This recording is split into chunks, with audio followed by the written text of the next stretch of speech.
My duty, my honor now is to introduce our president, our commander-in-chief, Donald Trump. Thank you very much.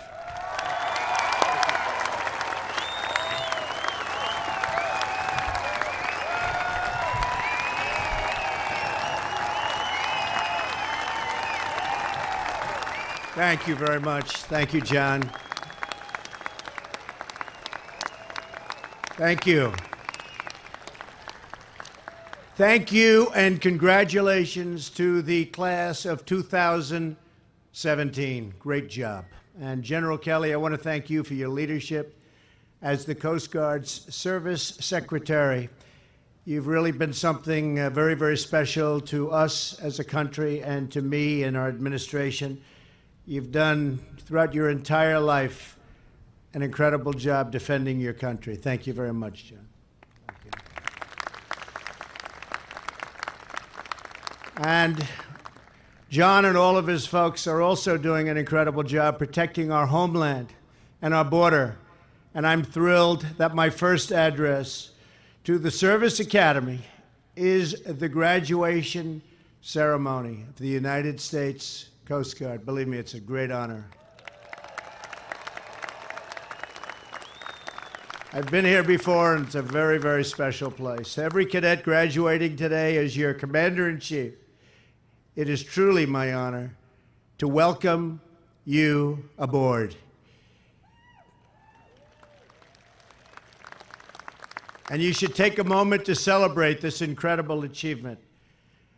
Governor Malloy, thank you for being here. Governor, thank you. We're glad you could join us, and I know how busy the governors are nowadays, and they're out there fighting. It's never easy. Budgets are a little tight, but we're doing a job. All of us are doing a job working together. I want to also thank Admiral Zukroft and his leadership. His leadership has been amazing.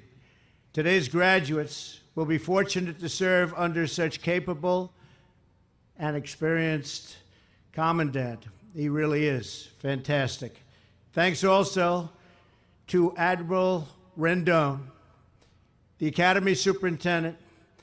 Admiral, I understand you come from a true Coast Guard family. 2 brothers, a nephew, a cousin, have all passed through these halls. That's very impressive. I guess you like the place, right? Somebody in your family has been doing something right, I can tell you that. I'm sure that they all are very proud, just as we are very proud of the fine young officers who are graduating today, Admiral, on your watch. I would also like to take this opportunity to express our appreciation to all of the parents and the grandparents and family members who have supported these amazing graduates. Give your parents and everyone a hand. Come on.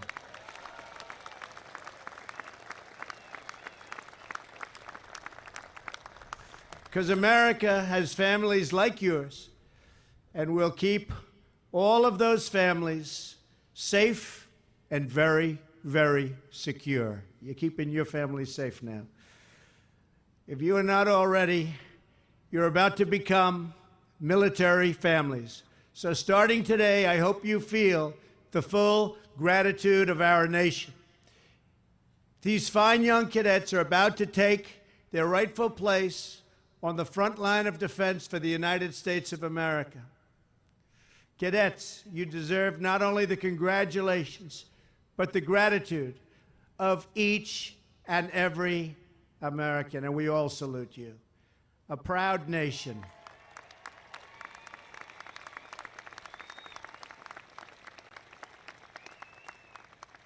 And you're a part of a very, very proud nation, which salutes the 195 cadets of the Coast Guard Academy class of 2017. Good job.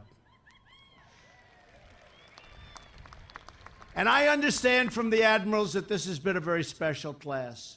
You've been trained here to handle the toughest of situations, the hardest of moments, really, that you can experience, and the hardest in people's lives, and to help the weak in their hour of need. But even for the Coast Guard, this class has been exceptionally dedicated to public service. You served breakfast at the local food bank every single weekday. You rebuilt a home with Habitat for Humanity.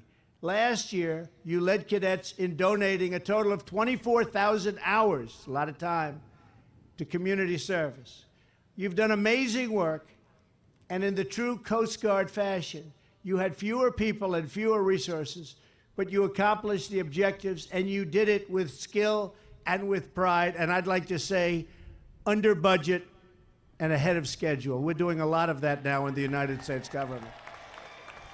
We're doing a lot of that. I won't talk about how much I saved you on the F-35 fighter jet. I won't even talk about it. Or how much we're about to save you on the Gerald Ford, the aircraft carrier. That had a little bit of an overrun problem before I got here, you know that. Still going to have an overrun problem. We came in when it was finished. But we're going to save some good money. And when we build the new aircraft carriers, they're going to be built under budget and ahead of schedule. Just remember that. That'll allow us to build more. Now, of course, there are always a few slip-ups from time to time. You know that. For example, I understand that once or twice, first-class cadet Bruce Kim, where's Bruce? Where's Bruce? Ah, Bruce, how do you do this to yourself, Bruce? As regimental parking officer, might have accidentally caused a few tickets to be issued or a few of your cars to be booted. Bruce, what's going on with you? But cadets, from this day forward, we want everyone to have a clean slate in life. That includes Bruce, right? And so, for any oversights or small violations that might have occurred this year, as tradition demands, I hereby absolve every cadet serving restrictions for minor offensive. Now, Bruce, stand up once again, Bruce. They saved you, Bruce, because they all wanted me to do that, okay? Thank you, Bruce. Congratulations, Bruce. Now you're everyone's the same. Good job.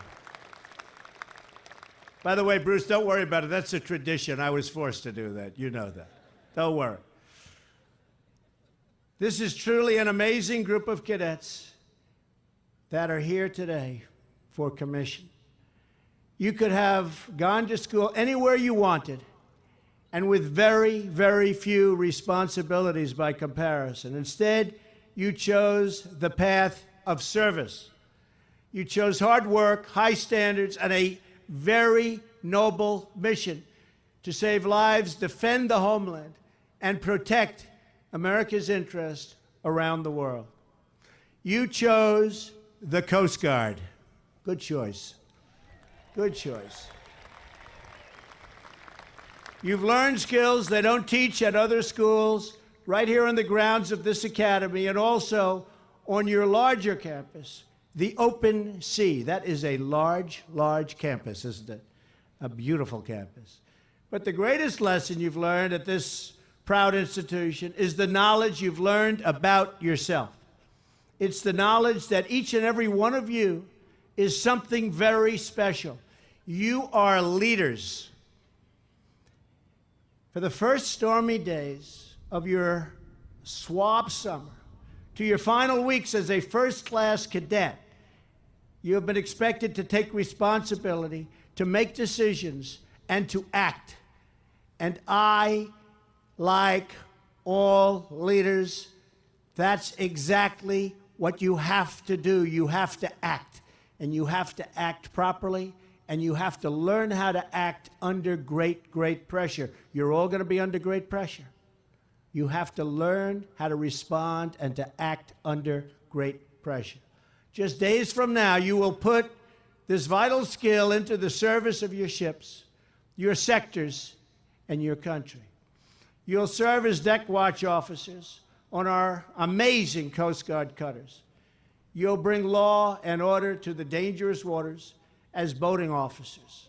You will block illegal shipments of cash, weapons, and drugs. You will battle the scourge of human trafficking, something that people haven't been talking about. One of the big, big plagues of the world, not our country only, the world, human trafficking. Americans will place their trust in your leadership, just as they have trusted in generations of Coast Guard men and women, with respect for your skill, with awe at your courage, and with the knowledge that you will always be ready. You are always ready. Not only will our citizens trust in your leadership, your commanders will trust you as well. The Coast Guard is the gold standard in delegated decision-making, down to chain command.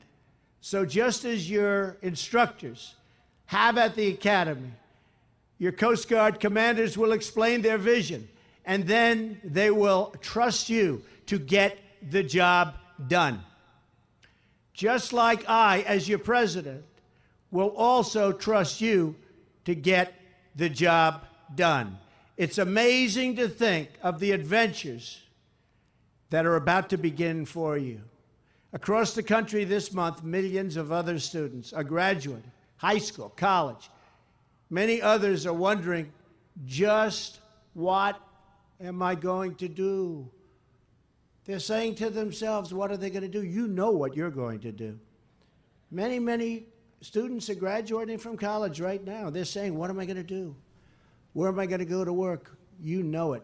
You picked a good one, by the way. You picked a beautiful one, a good one, and we're really proud to have you, I can tell you.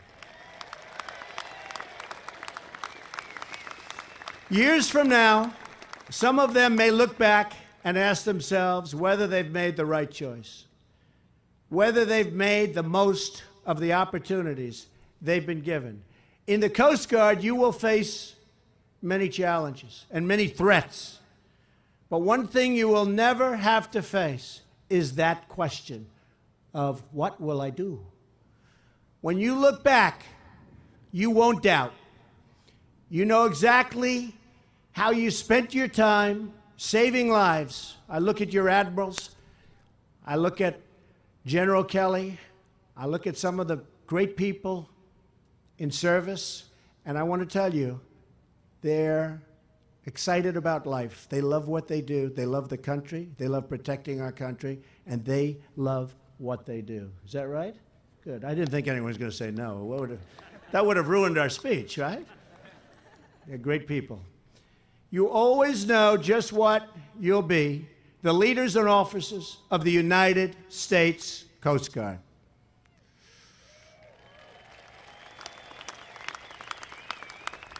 And when they see your uniform, everyone in the world will know exactly what that means.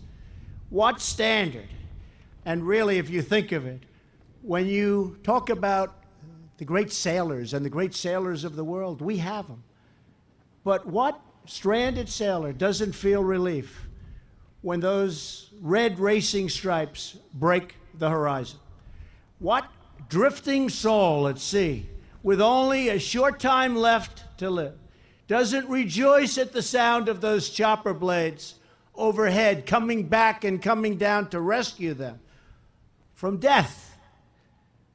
What poison peddling drug runner, the scourge of our country, doesn't tremble with fear when the might of the Coast Guard comes bearing down on them?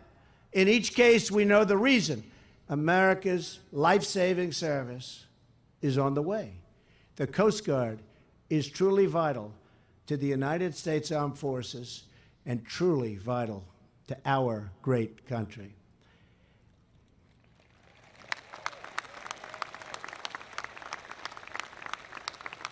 Out of the 5 branches of our armed services, it's only the Coast Guard that has the power to break through 21 feet of rock, solid Arctic ice, right?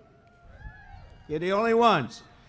And I'm proud to say that under my administration, as you just heard, we will be building the first new heavy icebreakers the United States has seen in over 40 years.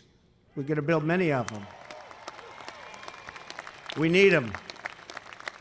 We need them. The Coast Guard stands watch at our ports, patrols our waterways, and protects our infrastructure. You defend America in a world of massive and very grave threats. Soon, some of you will be leading boardings of suspicious vessels, searching for the most deadly weapons, and detaining criminals to keep our people safe. Others of you will work with partners in scores of countries around the globe, bringing in the full power of the United States Coast Guard right up to those distant shores, and some of those shores are very far away. To secure our borders from drug cartels, human smugglers, and terrorist threats, Coast Guard cutters patrol more than 1,500 miles below our southern border. A lot of people didn't know that.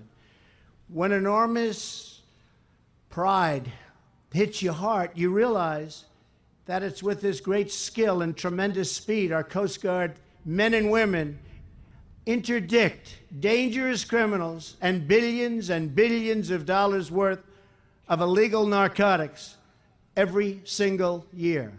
Your helicopters launch from the decks of world-class national security cutters, and they chase drug smugglers at speeds far in excess of 50 knots.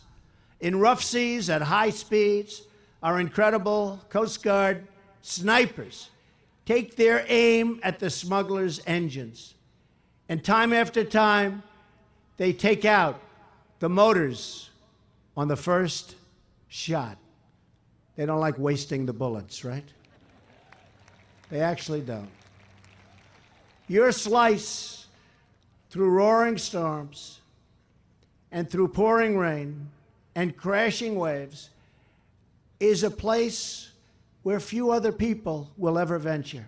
Exciting, exciting. But you have to have it in your heart. You have to love it, and you love it. In the Coast Guard, you don't run from danger, you chase it.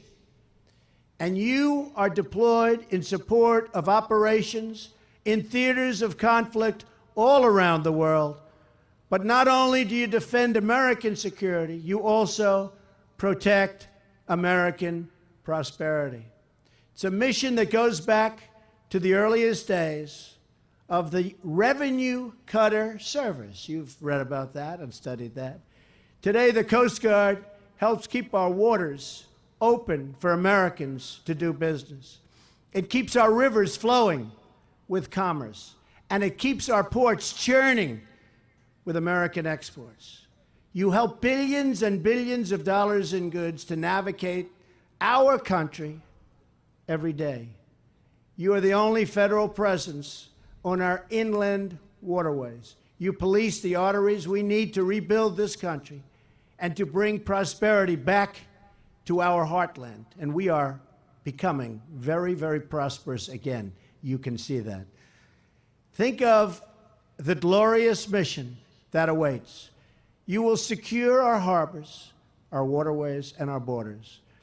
You will partner with our allies to advance our security interests at home and abroad. And you will pursue the terrorists, you will stop the drug smugglers, and you will seek to keep out all who would do harm to our country, all who can never, ever love our country. Together, we have the same mission, and your devotion and dedication makes me truly proud to be your Commander-in-Chief.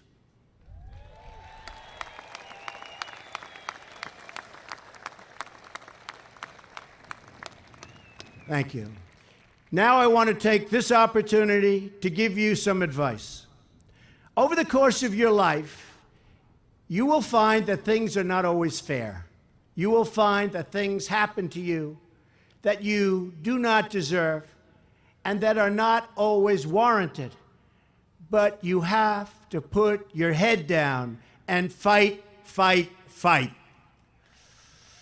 Never, ever, ever give up. Things will work out just fine. Look at the way I've been treated lately, especially by the media.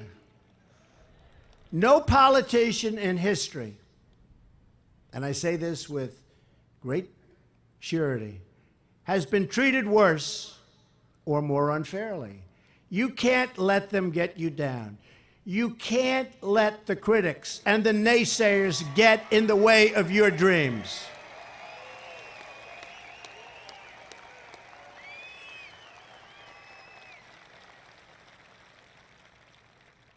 I guess that's why I won. Thank you. I guess that's why we won. Adversity makes you stronger. Don't give in, don't back down, and never stop doing what you know is right. Nothing worth doing ever came easy. And the more righteous your fight, the more opposition that you will face.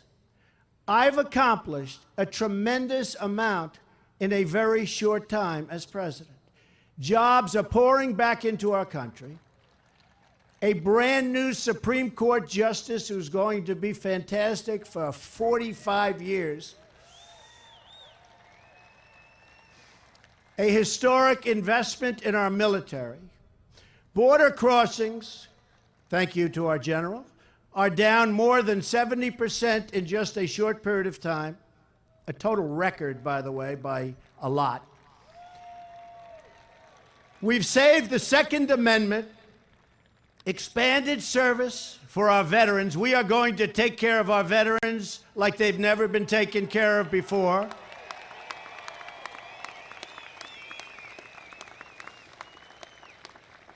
I've loosened up the strangling environmental chains wrapped around our country and our economy. Chains so tight that you couldn't do anything, that jobs were going down, we were losing business, we're loosening it up. We've begun plans and preparations for the border wall, which is going along very, very well. We're working on major tax cuts. For all, we are going to give you the largest tax cut in the history of our country if we get it the way we want it. And we're going to give you major tax reform.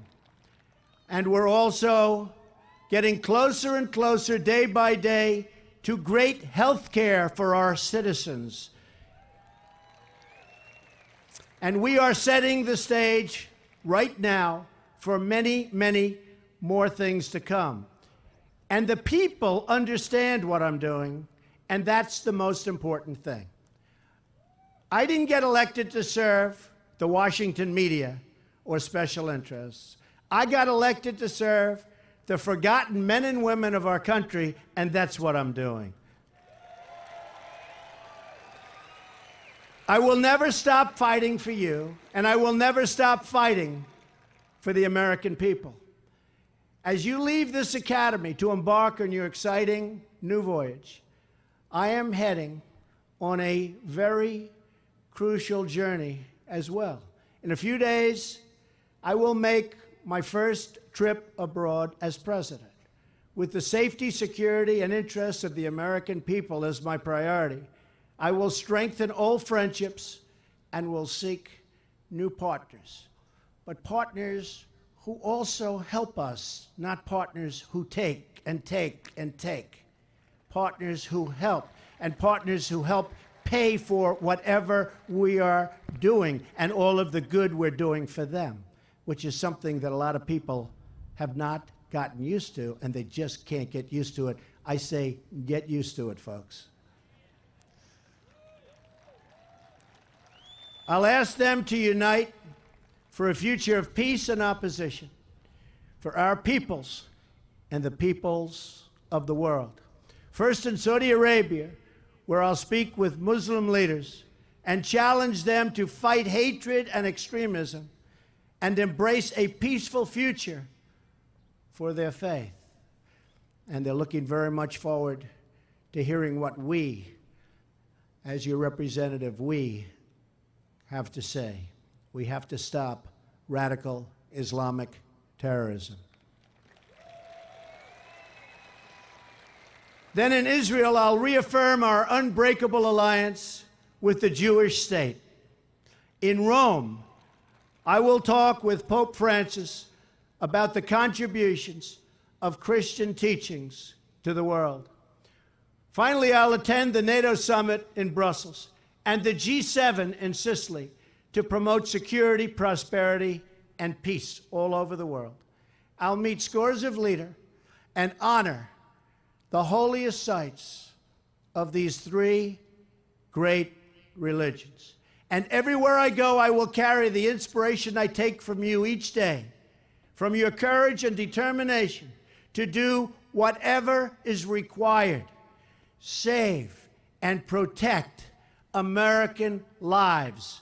Save and protect American lives. We want security. You're going to give us security.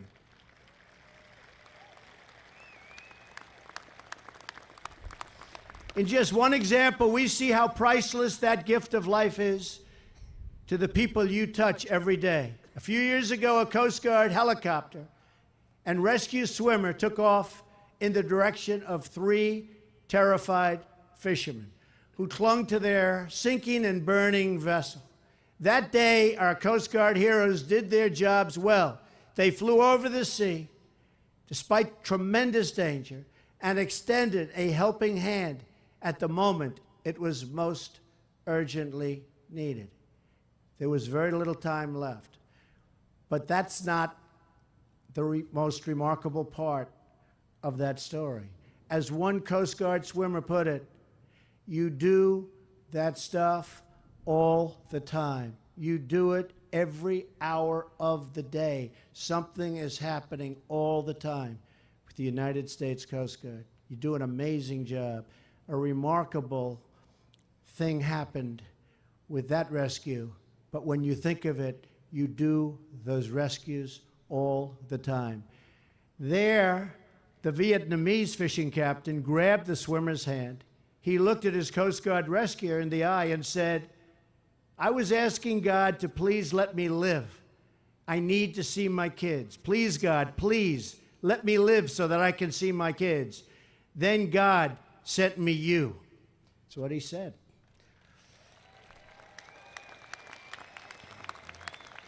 To every new officer and to every new Coast Guard member here today, or out protecting life around the world on some of the roughest waters anywhere, you truly are doing God's work.